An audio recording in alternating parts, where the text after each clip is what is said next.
சங்கீதம் 20. ஆபத்து நாளிலே கர்த்தர் உமது ஜெபத்தை கேட்பாராக. யாக்கோபின் தேவனுடைய நாமம் உமக்கு உயர்ந்த அடைக்கலமாவதாக. அவர் பரிசுத்த ஸ்தலத்திலிருந்து உமக்கு ஒத்தாசை அனுப்பி சீயோனிலிருந்து உம்மை ஆதரிப்பாராக.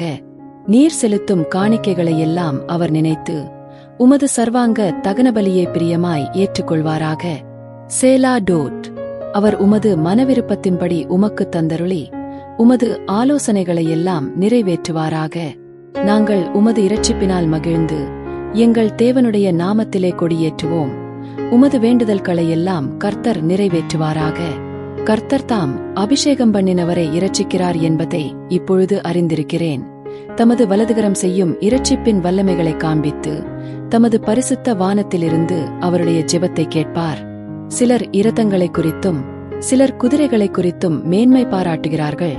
நாங்களோ எங்கள் தேவனாகிய கர்த்தருடைய நாமத்தை குறித்தே மேன்மை பாராட்டுவோம். அவர்கள் முறிந்து விழுந்தார்கள், நாங்களோ எழுந்து நிமிர்ந்து நிற்கிறோம். கர்த்தாவே, இரட்சியும். நாங்கள் கூப்பிடுகிற நாளிலே ராஜா எங்களுக்குச் செவி கொடுப்பாராக.